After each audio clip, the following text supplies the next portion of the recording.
O que mobilizou a produção intelectual, artística, cultural em geral do Brasil no século XX, principalmente, foi um projeto de futuro. E esse projeto de futuro, ele era lastreado, digamos assim, por uma sólida certeza de uma comunidade nacional. Atualmente, a gente vê que as comunidades que movem a ideia de cultura e de práticas estéticas no Brasil, elas não são mais as comunidades nacionais, ou a comunidade nacional.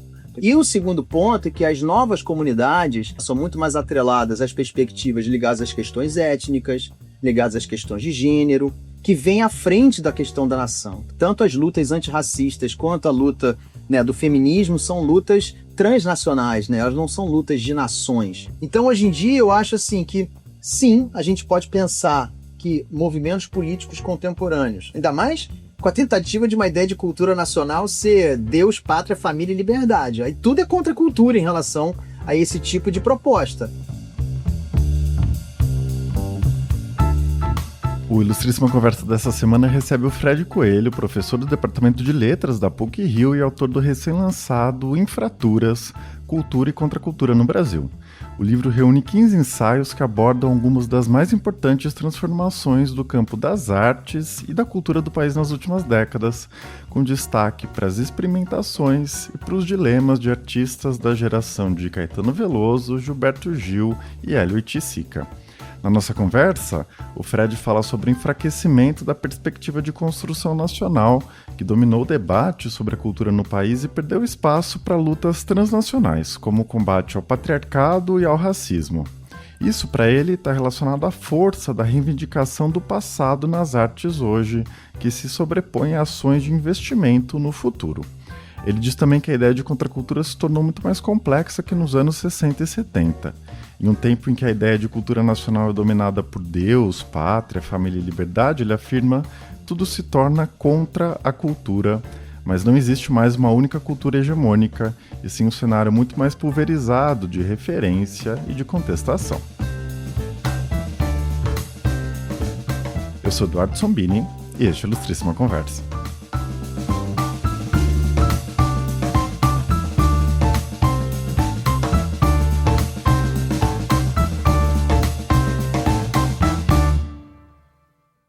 Bom, queria dar as boas-vindas ao Fred, nosso convidado dessa semana, e ao Meg, o Marcos Augusto Gonçalves, editor da Ilustríssima, que está aqui para participar da entrevista também hoje. Sejam muito bem-vindos. Fred, para começar, você escreve que a contracultura, essa ideia que é um dos fios condutores dos ensaios do livro, se tornou um termo de uso corrente, mas com sentidos cada vez mais difusos e muitas vezes vazios. Às vezes esse termo é entendido como sinônimo de movimento de contestação, às vezes é situado historicamente só ali nos anos 60 e 70, às vezes é tratado como uma atitude individual de rebeldia. Então, queria te pedir para falar um pouco, explicar um pouco melhor o significado de contracultura, como você concebe essa noção. Prazer estar aqui conversando com você, Eduardo, Meg. A ideia de contracultura do livro é de uma pesquisa que eu venho fazendo há muito tempo, primeiro partindo da visão tradicional, que a historiografia da cultura trabalha, e outras historiografias de outros movimentos, ligando aquele recorte ali dos anos 60, início dos anos 70, vinculado a questões tanto de comportamento como de contestação, e acaba que essa palavra, no uso que ela foi feita durante muito tempo para falar especificamente da geração no Brasil, do final dos anos 60 e início dos anos 70, ela ligava muito rapidamente no imaginário do senso comum ao movimento hippie norte-americano, uma certa visão solar, do flower power, das drogas lisérgicas. E a gente tem que lembrar que no Brasil a gente estava vivendo uma ditadura civil-militar, e apesar de ter esse componente muito forte sobre a questão do comportamento da juventude brasileira daquela época, a contracultura no Brasil também ganhou um aspecto um pouco menos solar, mais noturno, Lembrando também que nos Estados Unidos a gente tem a diferença desse período entre a costa leste e a costa oeste, que são dois momentos diferentes. Só a gente pensar no que acontecia relacionado ao movimento hippie e, do outro lado, acontecendo na Factory, por exemplo, do Andy Warhol, que era outro tipo de visão daquele momento sobre o que seria uma contracultura. Conforme o tempo foi passando, esse tempo foi sendo usado para falar do que acontecia nos anos 60 e 70, ele foi se esvaziando na potência subversiva dele. E aí o que eu tentei fazer no livro foi mostrar que a gente pode pensar o que se chama de contracultura quebrando, digamos assim, né, a palavra e imaginando situações contra a cultura hegemônica daquele momento, e isso permite que a gente possa fazer um conceito que era meio estacionado, relacionado aos anos 60, possa ser pensado em diferentes períodos da história, em diferentes momentos, inclusive no campo contemporâneo. Fred, tudo bem? Eu queria te fazer uma pergunta sobre a configuração do grupo que marcou a contracultura no Brasil naquele período ali de anos 60, anos 70. Foi um grupo que se formou, de certa forma, em torno do tropicalismo. E em sua autobiografia, Verdade Tropical, o Caetano fala sobre essa turma, digamos assim, que havia um núcleo mais racional, que ele até fala que seria super racionalista, e um núcleo menos racional e mais irracionalista, digamos assim. Eu queria que você falasse um pouco sobre essa distinção nesse período. Então, prazer falar contigo, Meg. Se a gente pensar nessa ideia de pensar contra a cultura enquanto movimentos contra as ideias hegemônicas de cultura de um tempo, no Brasil dos anos 50, né, para os anos 60, a gente teve a ascensão, né, das chamadas vanguardas construtivas, né, do movimento concreto, do movimento neoconcreto, também de movimentos que impactaram o tropicalismo, como Música Nova, dos maestros como Rogério Duprat, Júlio Medaglia. Né? Essa geração dos anos 50 para os anos 60, ela teve forte resistência, né, no âmbito do campo cultural da época, dentro de uma tradição, por exemplo, né, de um marxismo de esquerda acadêmica, né, dentro também de uma perspectiva conservadora do campo cultural daquele período. E os irmãos Campos, o Décio Pignatari, né, e todos os outros articulados a esse grupo, eles acabaram ficando com um espaço muito pequeno de movimentação, digamos assim, né, dentro dessas discussões de cultura da época, apesar de terem trabalhos importantes. E o que eu acho fenomenal assim para pensar nesse momento é como que essa geração ligada a vanguardas construtivistas ou concretas, neoconcretas, eles acabam se articulando com um grupo de jovens, né, vindos de Salvador ou vindos, né, fora do grande eixo do Sudeste, né, no caso Torquato Neto do Piauí, para fazerem um movimento em que aí sim, né, contemporâneo à ideia internacional de contracultura. Óbvio que o Augusto de Campos, o Haroldo de Campos não eram personagens contraculturais como a gente imagina, vinculado à geração dos anos 60, mas a obra deles impactou muito esse grupo que é vinculado à contracultura, que seria, né, na visão do Caetano, os irracionalistas, né? Então você pegando trabalhos como, sei lá, a republicação da obra do Sousa Andrade, né? A publicação e tradução de uma série de autores importantes, né? Como Mallarmé, como Rimbaud, etc., para essa geração. Os trabalhos deles, principalmente do Augusto de Campos, vinculados à discussão da música popular, né? Que ele foi um entusiasta imediato do tropicalismo. Tudo isso foi construindo uma rede muito específica que eu, né, sugiro no livro que seja algo talvez que o Brasil tenha como singularidade nesse momento, que é a vinculação das últimas vanguardas modernistas com essa geração da contracultura. E acho muito curioso, e por isso que isso aparece muito no livro, como Caetano reivindica a discussão da razão para falar do campo cultural brasileiro desse período, né? Então a configuração de um grupo que liga concretos com contraculturalistas, né, faz com que a gente, por exemplo, tenha uma publicação como A Nave Louca, né, que foi feita no Brasil em 72, mas acabou saindo em 1974, que você vê os irmãos Campos, ali já Clark, o Hélio de Sica, do lado do Chacal, do Ali Salomão, né, do Torquato Neto, do Rogério Duarte. Então, assim, a especificidade, né, do que a gente está conversando aqui sobre o que seria a contracultura no Brasil daquele momento, passa muito por essa aliança, digamos assim, em que a gente consegue ver tantos interesses construtivistas ou concretos sendo contemplados, quanto também a obra dos concretos se aproximando um pouco mais do campo experimental, que essa geração chamada de contracultura no Brasil, ou cultura marginal, né, acabou também colocando, né, para esses autores na sua trajetória, né, nos seus trabalhos. De fato, é muito curiosa, né, e é original mesmo essa junção, né, esse processo que aconteceu no Brasil de aproximação do construtivismo, enfim, que você mencionou, mas havia ali um sentimento mais generalizado no grupo de vanguarda, né? Havia um espírito experimental, um espírito de vanguarda, que não deixa de ser contracultural, por definição, né? Então, os concretos quando estavam no processo de lançamento heróico da poesia concreta, era um movimento, nesse sentido, contra a cultura poética hegemônica, né? Então, acho que havia um encontro em torno desse espírito vanguardista, enfim. Sem dúvida, né? Mas, novamente, você olhar para quem eram os irmãos Campos e o Décio Pignatari em 1954, 55, né? A imagem deles é muito distante do que a gente imagina que seria pessoas ligadas a essa discussão da contracultura. Mas eu compartilho da mesma opinião que você. Eu acho que a perspectiva de como eles impactaram, né, nos anos 50, uma certa ideia do que seria a literatura brasileira, a poesia brasileira, muito vinculada a parâmetros nacionais, muito vinculada a uma discussão de Brasil. Isso aí tem vários outros desdobramentos que vêm desde a Semana de Arte Moderna, que não dá aqui para a gente conversar agora. Sem dúvida, eles foram, no mínimo, né, pessoas e trabalhos que provocaram, do ponto de vista de uma vanguarda, essas rupturas com o que seria eu não vou nem poder falar de uma tradição, né, coisa de 30, 40 anos, mas o que era assim, um consenso ao redor da poesia, da palavra, do uso da palavra na literatura brasileira daquela época.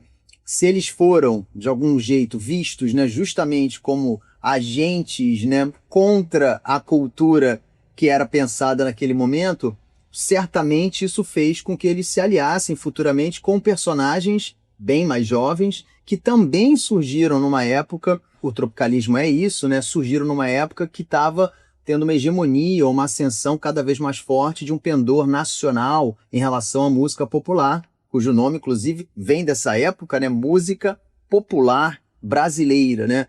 Então, o que junta esses grupos, acho que são dois grandes eixos, digamos assim. O primeiro, que tem a ver com o que você está falando, é um desejo cosmopolita de pensar o fazer arte no Brasil e trazer pensamentos para além da questão do nacional, né? Os irmãos Campos foram esses caras que abriram, com o seu famoso Pai Delma, né, novas referências para pensar a questão da poesia, trazendo Ezra Pound, né, como um dos seus principais interlocutores do ponto de vista do que era fazer arte.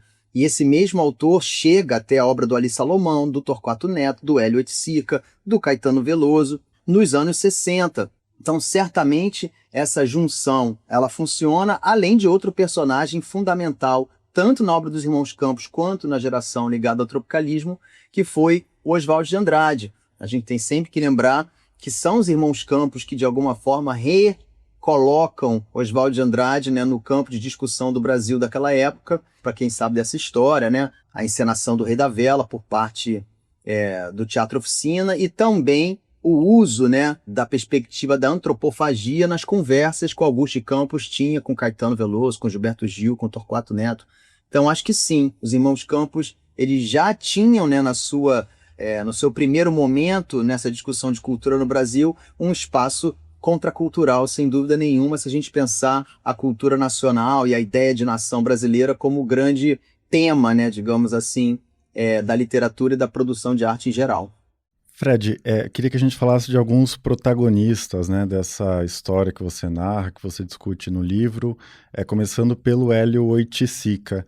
Você olha para ele, sobretudo, a partir da parceria com o Ali Salomão, né, e o livro Infinito, né, que no final ficou chamado de Conglomerado, um projeto a que ele se dedicou por muitos, muitos anos, nos anos 70, né? E é interessante esse argumento que você apresenta, né, da escrita como a base do percurso criativo do Hélio. Queria te pedir para contar um pouco melhor essa história, né? Como que você olha para essa trajetória dele nesse conjunto que você analisa no livro? Então, o Hélio, né, apesar da sua imensa fama, né, relacionada à sua produção de artes visuais, a primeira prática, digamos assim, estética ou artística do Hélio foi o escrito. O Hélio, desde muito jovem, escreve, desde garoto. Ele, ainda com 11, 12, 13 anos, ele escreveu algumas peças de teatro. Ele sempre teve ao seu redor pessoas que também tinham a questão da arte da escrita próxima, né? Tô falando aqui do avô dele, que é José Oiticica, do pai dele, que era um fotógrafo também, um cientista, enfim.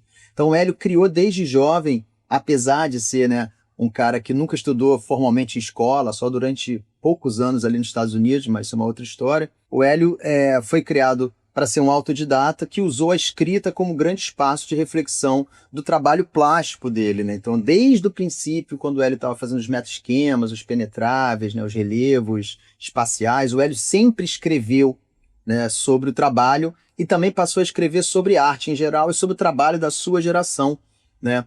E aí, aos poucos, né, o Hélio também é contemporâneo de uma transformação fundamental no campo da arte, isso mundialmente falando, né?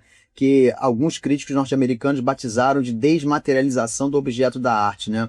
Aos poucos o Hélio vai recusando os formatos tradicionais da pintura em cavalete, da escultura, do objeto, para passar a trabalhar muito mais numa chave conceitual, em projetos, em proposições, como ele dizia.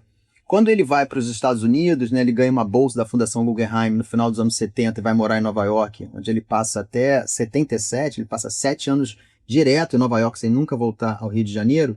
O Hélio passa a investir de forma muito constante na escrita como esse espaço de criação experimental. E nessa escrita emerge o projeto que o Hélio propõe sobre um livro que ele gostaria de fazer, que foi se transformando. Quem conhece ou quem pode acessar a documentação do Hélio Oiticica dessa época, consegue ver o Hélio escrevendo para uma publicação que ele, né, primeiro chama de New-Yorkeses, né, que foi um tipo de trabalho que ele fez durante muito tempo.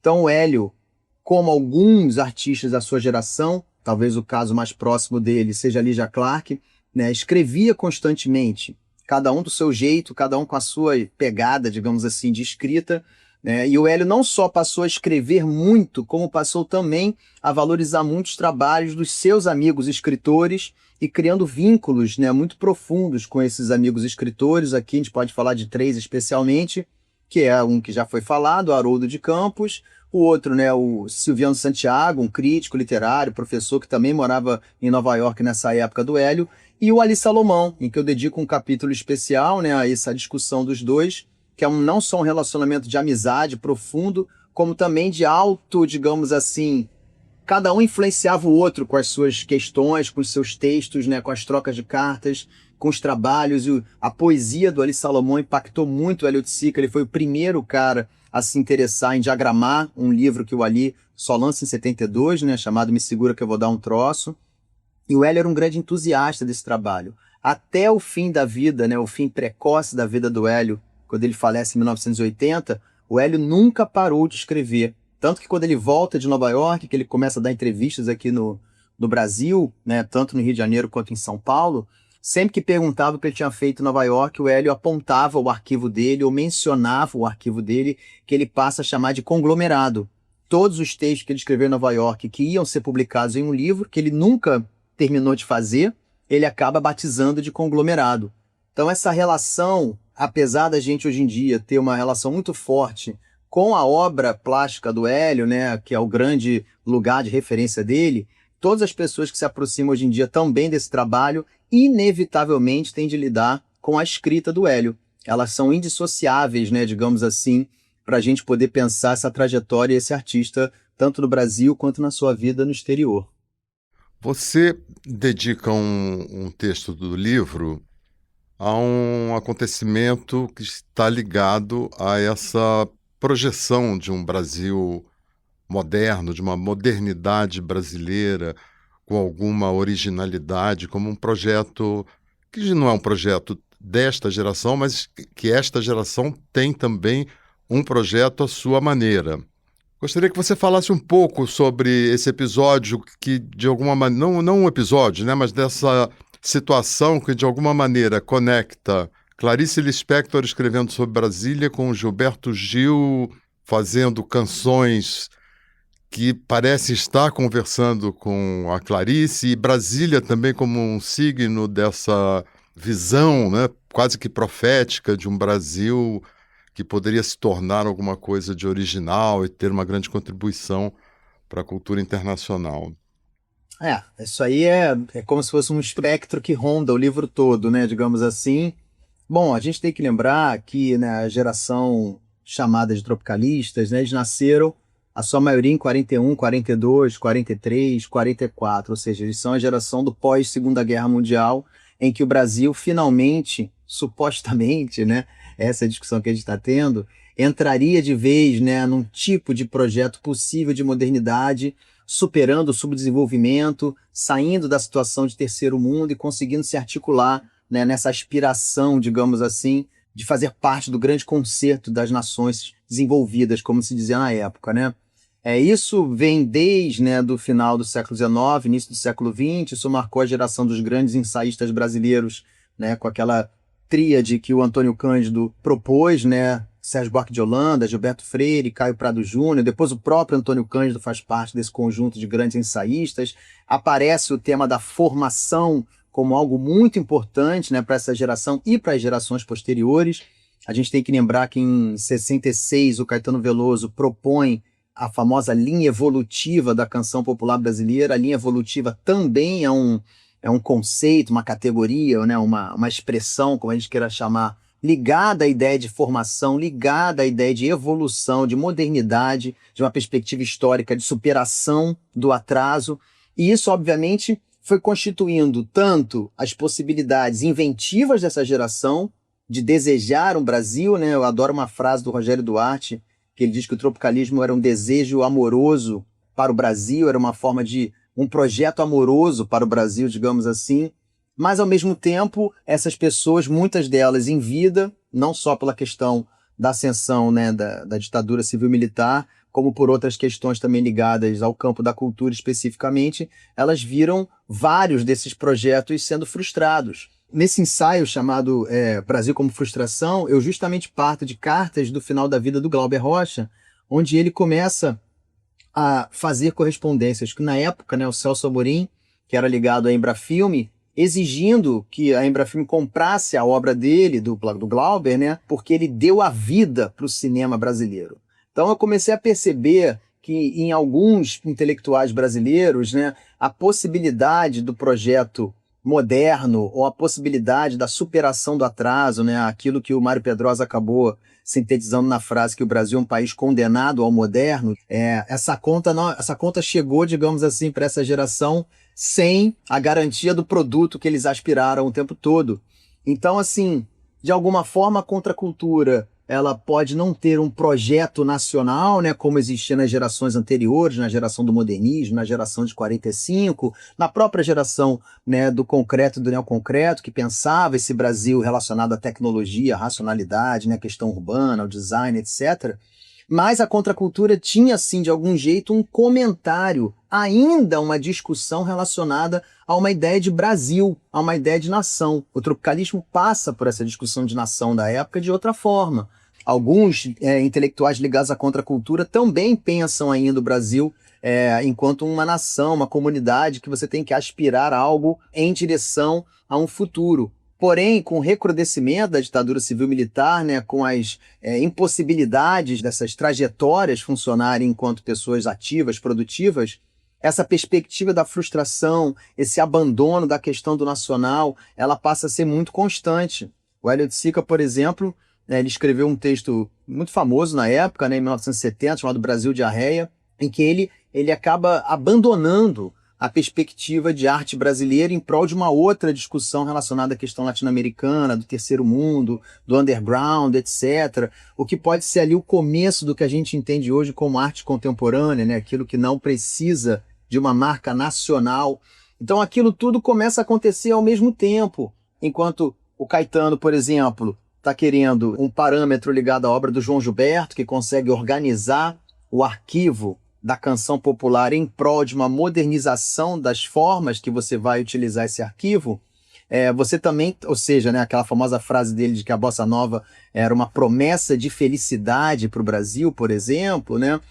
Isso tudo aos poucos vai se fechando, aos poucos, né, esses mesmos caras que estão tentando pensar essa transformação brasileira a partir de uma discussão ou de outras discussões de modernidade, são os caras que vão ser presos e exilados, vão ser expulsos do Brasil.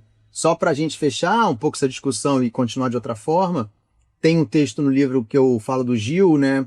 Quando você fala a questão de Brasília, a frase do Mário Pedrosa tem a ver com Brasília, né? O condenado ao moderno, a possibilidade de você imaginar uma cidade do zero, e construí-la, né? Isso causou um impacto muito grande para além do Brasil, né? Vários intelectuais, arquitetos, artistas vieram ao Brasil para conhecer a experiência de Brasília, mas o resultado a gente está vendo hoje em dia, né? Ela não transformou a realidade nacional em direção a esse caminho, digamos, esse caminho virtuoso do que seria uma nação brasileira moderna. Mas acho que o que a geração do Gil e do Caetano fizeram foi pensar sobre essas questões, e aí eu provoco um pouco com esse ensaio especulativo, né, em que eu aproximo a leitura da Clarice Lispector sobre Brasília, numa crônica dela, uma canção do Gilberto Gil, que é o Objeto Sim, Objeto Não, em que ele também fala de Brasília como esse lugar fora do tempo, né, esse lugar meio esotérico, esse lugar um pouco inventivo, nessa imaginação radical sobre essa cidade, digamos assim, né?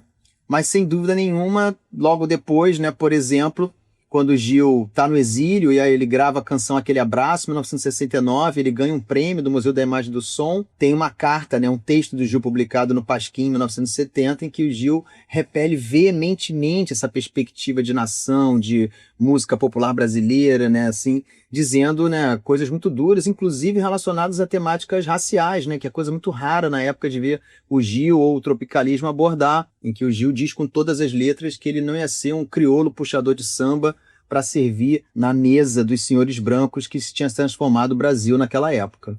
Acho que ao ler esse ensaio, né, sobre o futuro grandioso do Brasil, né, o país do futuro, as frustrações todas que estão relacionadas a isso, é impossível não pensar no país dos últimos anos, né, onde a gente veio parar, porque se por um lado esse imaginário, né, do país do futuro de alguma maneira persiste, de outro, principalmente com a eleição do Bolsonaro, né, a gente passou a ser visto como um país que regride ao passado, país do retrocesso, né, da exaltação da ditadura militar, da volta de um desejo daquelas hierarquias econômicas, raciais, antigas, etc., né? Então, eu queria te pedir para refletir um pouco sobre como você vê o Brasil, né, hoje, desses últimos anos, a partir dessa ideia, né, de uma cultura que pensa o país, né, a partir de valores de futuro, de uma imagem do futuro, as frustrações todas e onde a gente está hoje. Essa pergunta aí, ela é ampla, assim, né? Vou tentar me aproximar dela por alguns caminhos, né? O primeiro caminho é pensar que, como eu estava falando na resposta anterior, o que mobilizou a produção intelectual, artística, cultural em geral do Brasil no século XX, principalmente, foi um projeto de futuro, né? E esse projeto de futuro, ele era lastreado, digamos assim, por uma sólida certeza de uma comunidade nacional, como um sociólogo que é o Benedict Anderson diz, né, de uma comunidade imaginada. Imaginava-se algo em comum, com todos os problemas, com todas as violências, com tudo que isso ensejava. A ideia, por exemplo, né, de a cultura resolveria as diferenças raciais, de gêneros, sociais, a partir do que se chamou de mestiçagem ou de vários outros desdobramentos vinculados a isso, mas tinha ali, problemático ou não, uma perspectiva de nação em comum. Atualmente, e aí eu arrisco aqui apenas uma especulação também, né? Atualmente, a gente vê que as comunidades que movem a ideia de cultura e de práticas estéticas no Brasil, elas não são mais as comunidades nacionais, ou a comunidade nacional. Primeiro que o Brasil virou um grande bode, né, para todo mundo. A ideia de Brasil, como você também colocou, ela foi capturada, né, por uma perspectiva política retrógrada. Eu me lembro muito bem quando o Jair Bolsonaro, né, quando ele foi eleito, que ele disse que o primeiro passo, né, para eles era primeiro destruir tudo que tinha sido feito antes. Então, assim, eu nunca vi, né, um presidente do Brasil que geralmente tem esse discurso da perspectiva de futuro, colocar em primeiro plano que a primeira perspectiva era de retorno ao passado. E o segundo ponto é que as novas comunidades, e isso não é uma crítica, isso é uma constatação, né, elas são muito mais atreladas às perspectivas ligadas às questões étnicas, ligadas às questões de gênero, ligadas a outros recortes, né, ditos minoritários, que vêm à frente da questão da nação. Então, antes de você ser brasileiro, você tem uma referência, uma relação com o pertencimento racial, por exemplo, com o pertencimento de gênero, né? Tanto as lutas antirracistas quanto a luta, né, do feminismo são lutas transnacionais, né? Elas não são lutas de nações. Óbvio que cada luta dessa, em seu determinado contexto nacional, ganha uma potência distinta. mas você pertencer a esses movimentos prescinde de você ter que pensar necessariamente algo em comum enquanto nação. A ideia do patriarcado, por exemplo, que é fundadora, né, da formação do Brasil, o racismo estrutural como fundador da formação do Brasil, hoje em dia eles são problematizados, né, e são combatidos, né, de forma constante, e isso é maravilhoso, mas ao mesmo tempo esses movimentos esvaziam essa perspectiva que existia no século XX de uma visão de Brasil em comum. E aí também a questão do futuro ela fica em xeque, não só porque existem questões muito mais amplas, né, para a gente falar, o próprio panorama, né, antropocênico, né, o próprio panorama de um fim de mundo, como também existem as necessidades de uma série de novos movimentos políticos, estéticos, de reivindicarem passados, né, que não eram contemplados. Então, talvez hoje em dia, né, discussões relacionadas à ancestralidade, por exemplo, sejam muito mais importantes do que projetar futuros. Talvez hoje em dia você resgatar uma série de escritoras, de pessoas, de mulheres, né, que foram apagadas da história do Brasil, seja muito mais importante do que você projetar futuros. Não que uma coisa anule a outra, né? Acho que isso é uma relação dialética. Mas, assim, especulando, olhando de onde eu penso isso, eu vejo sim que as ações, né, de investimento no futuro estão em baixa e a perspectiva de reconstituição dos arquivos e do passado estão em alta. Então, talvez juntando, né, todas essas situações, né, um campo político que não apresenta nenhuma vantagem de futuro, né, uma falência de um projeto nacional vinculado ao encontro de classes e de raças no campo da cultura e a necessidade de refazer os arquivos desses grupos, dessas comunidades, façam com que a questão de futuro no Brasil ela esteja nesse momento talvez bem distante do que a gente conheceu no século XX. De certa forma, os anos 70 foram um laboratório de muitas dessas questões que se colocam hoje em dia no campo de gênero, feminismo, questão racial, enfim. E tivemos ali, né, naquele período, uma onda feminista, tivemos também uma movimentação muito importante no campo da questão racial, né, com inclusive manifestações culturais bastante interessantes, às quais você se refere no livro. Você fala especificamente da viagem, né, de Caetano e Gil à África, e posteriormente o Caetano grava aquele disco com a banda Black Rio, havia um movimento também cosmopolita ali da cultura negra. Então eu queria que você falasse um pouco sobre porque isso convivia também com esse aspecto. Então é como se a gente estivesse ali vivendo uma dialética, né, entre essa questão nacional e já o aparecimento de questões, como você disse, transnacionais, enfim, ligadas a esses movimentos. Sim, inegavelmente, né, dentro do período chamado de contracultura, final dos anos 60 e dos anos 70, é que principalmente nos Estados Unidos, né, mas também em outros países, os movimentos dos grupos ditos minoritários, eles emergem com muita força, né? A gente tem que lembrar que a contracultura norte-americana, como eu falei mais cedo, ela tinha lá todo o lado hippie, flower power, psicodélico, mas ela tinha também a forte resistência à guerra do Vietnã, né? A ascensão decisiva de movimentos como os Panteras Negras e também manifestações como Stonewall em Nova York, né, em relação aos direitos gays, né, vários grupos feministas aparecendo, publicando, etc. E é claro que isso aos poucos vai chegando ao Brasil. Mas o contexto brasileiro era bem distinto, né? A gente não estava aqui numa sociedade democrática, a gente não estava aqui numa situação em que as pessoas podiam fazer esses protestos. Então, sim, a contracultura, inclusive os protestos ou as reflexões sobre a questão ecológica, todas têm ali na contracultura uma inflexão, digamos assim, ou um momento decisivo para se começar a pensar em termos do que é discutido hoje em dia. Mas no Brasil especificamente, né, a gente pode ver, por exemplo, que um movimento como o tropicalismo, ele não abordou essas temáticas frontalmente. Apesar do Gil ser um homem negro, né, o Gil não abordou diretamente nas canções tropicalistas a questão racial, nem o Caetano. Isso foi sendo construído nos anos 70, aos poucos, até que chega um momento que aí sim, existe um contexto brasileiro pós-74, 75, que é o começo da abertura e da redemocratização. Tudo bem que vai demorar 10 anos para ter, né, isso resolvido, mas a gente sabe que a segunda metade dos anos 70 as coisas começam a acontecer de um jeito um pouco distinto. E no bojo disso, aparecem sim, né, movimentos como o Movimento Negro Unificado em São Paulo, começam a aparecer movimentos que vão desembocar na participação das mulheres na Constituinte de 88, como o Lobby do Batom, o trabalho de pessoas como Ruth Escobar, né, como Rose Muraro, várias mulheres que começam a aparecer. Mas, novamente, a questão da cultura e do campo cultural, ela demora um pouco mais a articular isso, né?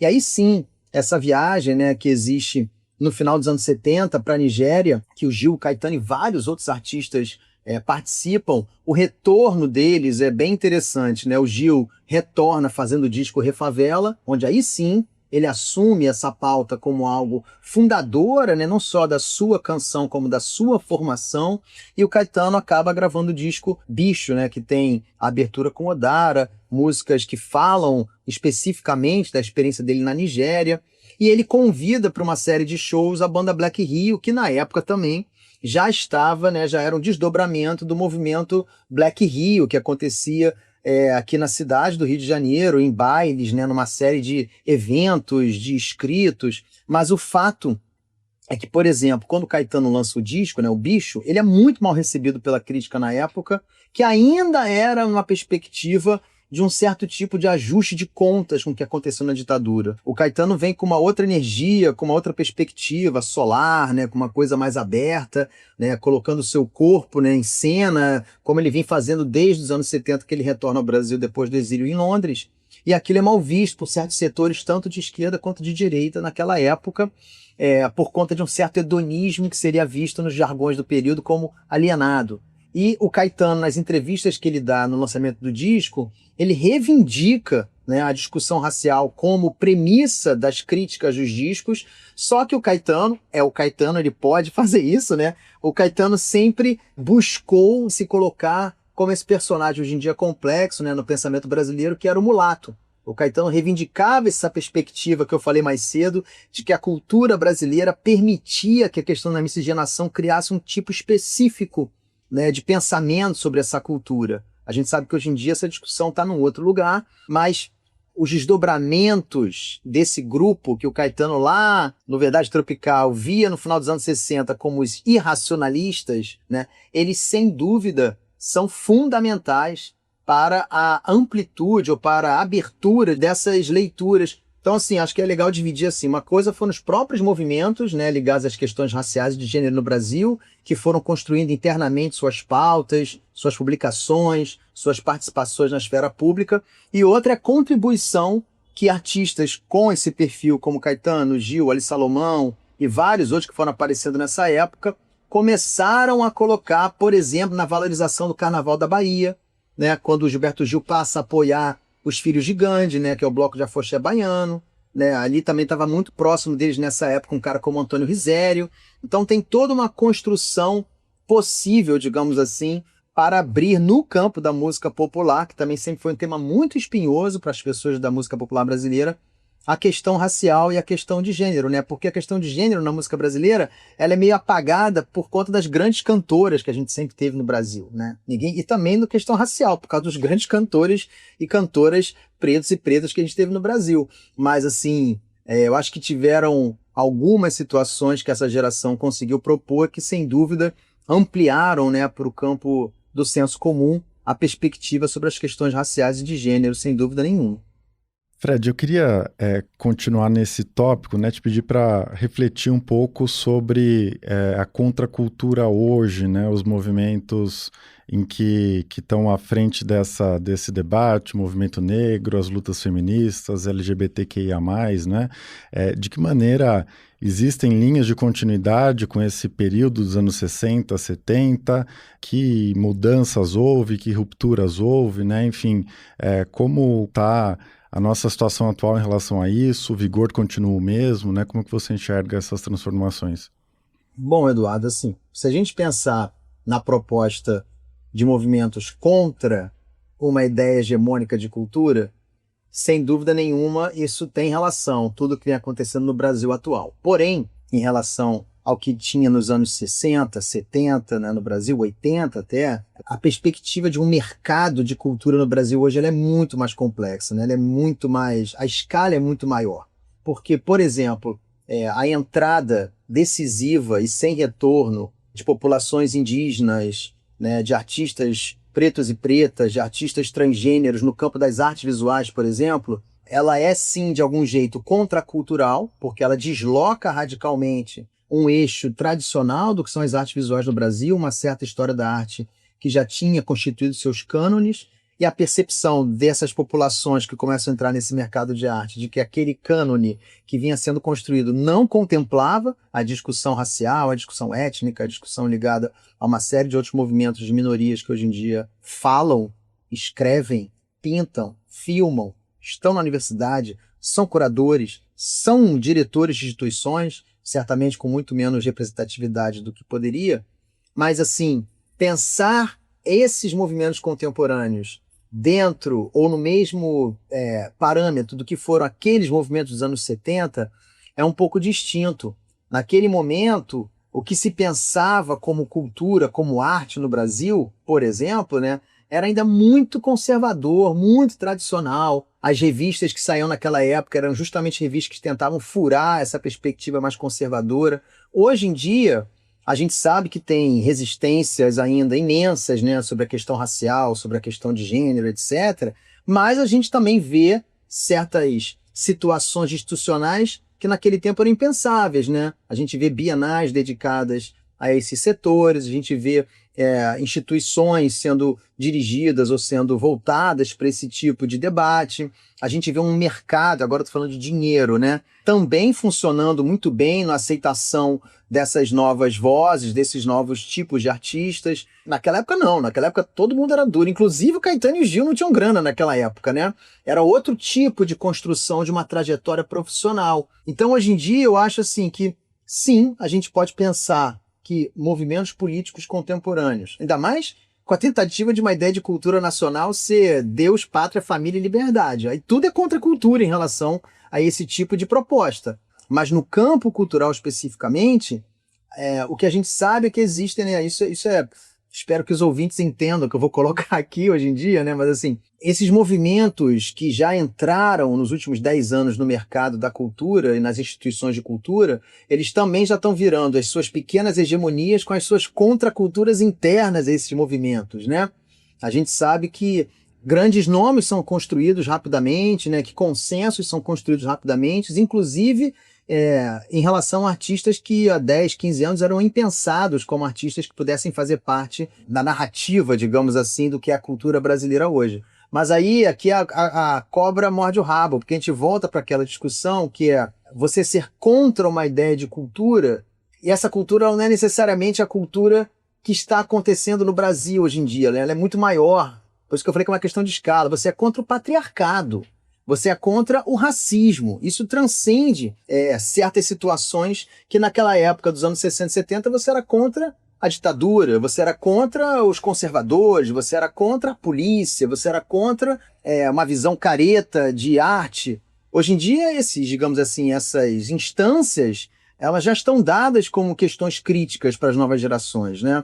Você pode fazer trabalhos de arte hoje em dia especificamente, por exemplo, sobre questões relacionadas às populações indígenas, e isso ser aceito no mercado, ser aceito nas grandes instituições, ser aceito nas universidades, por exemplo, algo que naquela época era impensado. O papel, por exemplo, de um trabalho de ruptura, né, com a linguagem, como eles diziam, né, naquele período, ele entrou na universidade de um jeito meio torto, ele entrou na universidade de um jeito um pouco problemático, né? Um dos ensaios do livro até mostram isso, né? Que no momento da experimentação no campo da cultura, a universidade no Brasil, né, pelo menos no campo da literatura, ela está começando a receber teorias super rígidas, né, como o estruturalismo, por exemplo, né, como as teorias da semiótica. Então tem ali certos conflitos que hoje em dia talvez seja o contrário, né? E além de tudo, para tentar fechar algo que não vai se fechar aqui, né? Além de tudo, a gente está vivendo um momento, né?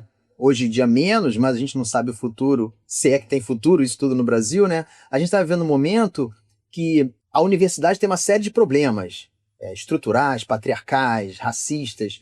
Porém, a universidade corre perigo, em geral, num pensamento de Brasil, dentro de certa perspectiva que está sendo posta hoje em dia por uma direita mais retrógrada, conservadora, e em certos pontos até mesmo fascista, né? Então, a luta do que é ser contra uma ideia de cultura, antigamente você tinha uma ideia de cultura hegemônica, ou a ideia de cultura hegemônica. Hoje em dia isso está pulverizado numa série de questões e camadas do que são as perspectivas sobre fazer cultura e pensar cultura no Brasil. Acho que eu responderia talvez de um jeito meio aberto demais, mas seria essa a minha resposta.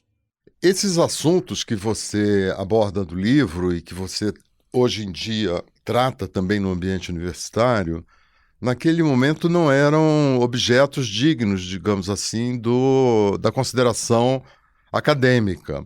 Eu me lembro, eu fiz universidade naquele período e era uma raridade um professor que fizesse um curso e que falasse de música popular mesmo que fosse. Começava-se a dar uma dignidade à música popular como objeto acadêmico, né, universitário. Hoje, no entanto, esse processo se alargou, quer dizer, se tornou um objeto cultural histórico, na verdade, mas com amplo reconhecimento, né?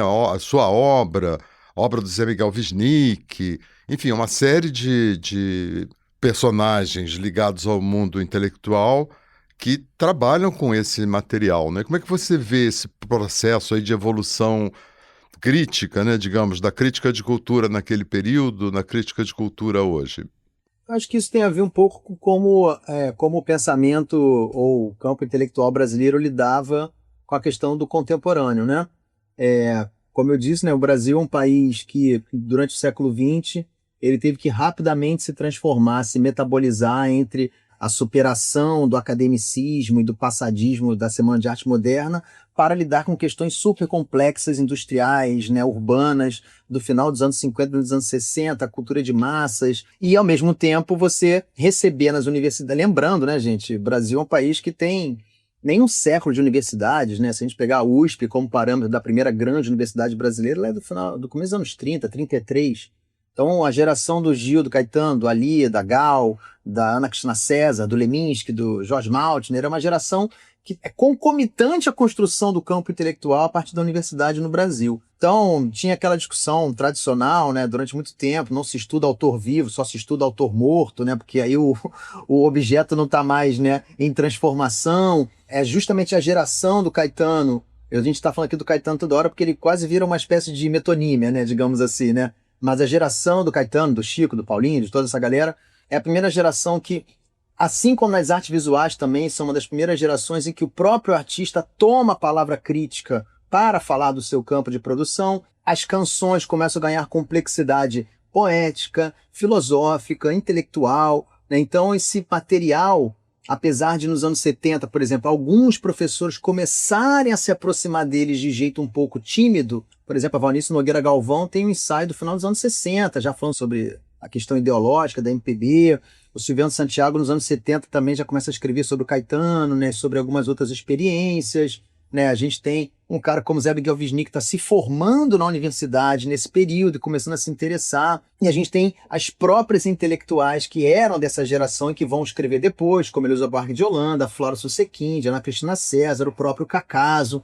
Então ali você começa a ter uma densidade, digamos assim, do tipo, bom, se a velha geração não vai nos estudar, nós vamos estudar a nós mesmos, né? Nós vamos escrever sobre nós mesmos. E o Meg, inclusive, que a gente está aqui na nossa conversa, faz parte dessa geração, participou de livros importantes do final dos anos 70, em que tenta fazer uma espécie de panorama, balanço do que veio se transformando do final dos anos 60 para os anos 70. Hoje em dia, a questão do contemporâneo ela é inerente ao debate acadêmico intelectual, com todas as suas contradições, com todos os seus problemas, com todos os seus, digamos, percalços de discutir o contemporâneo hoje em dia no Brasil.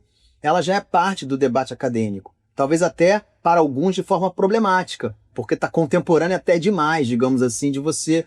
as coisas vão se transformando, os autores vão se transformando e as abordagens vão se transformando de um ano para o outro e as coisas ficam um pouco num campo menos denso, digamos assim, né? Mas tudo bem também, tem a outra vantagem, que é você estar sempre antenado e ligado no que está rolando hoje em dia. Acho isso, Mag, acho que naquela época, o valor do objeto, da cultura, ainda era ligado a uma certa perspectiva do modernismo brasileiro, né, de tudo que veio daquela geração, tanto dos anos 20, 30, quanto da geração de 45. Quando a geração que nasce pós-45 começa a entrar no campo da cultura e reivindicar certos tipos de referências que não é mais parte do projeto nacional, sejam eles os Beatles, sejam eles o Ezra Pound, sejam eles o Godard, sejam eles o Andy Warhol, aquilo começa a entrar num outro campo de discussão. Esse é um impasse do final dos anos 60 e dos anos 70 no Brasil, intelectuais rigorosos, de peso pesado, que não aceitavam essa abertura para a cultura de massas, e outros intelectuais que entenderam aquilo que eu chamo da passagem do livro para o corpo, né? Da passagem da biblioteca para a rua. Hoje em dia você já entra na universidade entendendo, né, que vai vir muita rua e pouca biblioteca, né? Eu não estou falando isso de forma pejorativa, né? Vai vir muito corpo e menos livro.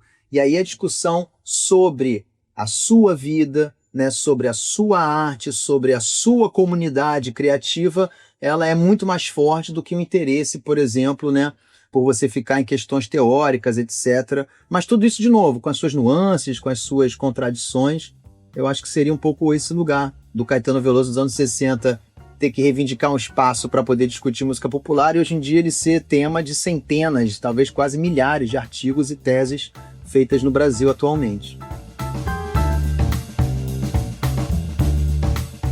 Então, para recapitular, o Fred Coelho é autor de Infraturas, Cultura e Contracultura no Brasil, que acaba de ser publicado pela Cobogó. Fred, foi um prazer conversar com você. Muito obrigado pela sua participação.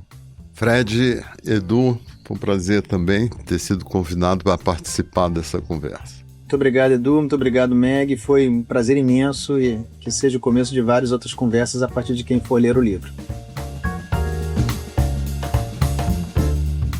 Este foi o Ilustríssima Conversa. Eu sou Eduardo Sombini e a edição de som foi feita pelo Rafael Conkle. Se você tiver algum comentário, crítica ou sugestão, não deixe de me escrever. Pode ser pelas redes sociais ou pelo meu e-mail, eduardo.sombini@grupofolha.com.br. A gente se vê daqui a 2 semanas. Até lá!